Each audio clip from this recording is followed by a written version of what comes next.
In the sea that is Universes Beyond, I just want to take a second to appreciate one of the absolutely staggering in-universe sets that we were treated to in recent years, Ikoria.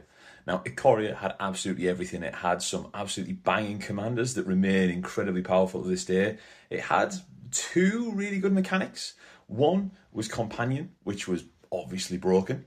And this was most greatly epitomised by Lurus, who was absolutely ruining formats until he was banned in loads.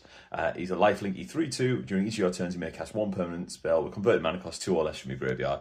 This thing was busted. In Standard, when it existed, it was brilliant. I'm sure it even did the rounds in like Vintage or Legacy or something that I'm too poor at playing. But then it also had the other commanders that absolutely rocked. Kinnan, Bond of Prodigy, OP as hell for just Cynics or 2 mana. Whenever you tap a non-land permanent for mana, add 1 mana of any type of permanent produced. So we're all seeing what the Badger Cub's doing in the moment. This is just it as a commander with a spinning wheel effect, like Golos used to, RIP.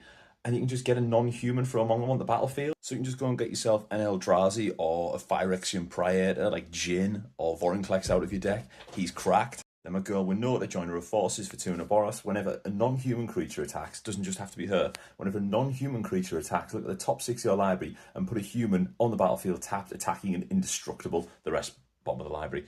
And again, this can do some absolutely crazy things. The amount of 1 mana hasty non-humans that exist in Boros.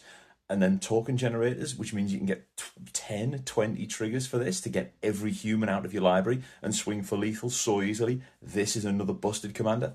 And then, of course, it bred forward this thing, which has just turned into a staple. Whenever a creature leaves the battlefield, it had counters on it, put it on this, and then at the beginning of combat, you get to put them on another creature that you've got.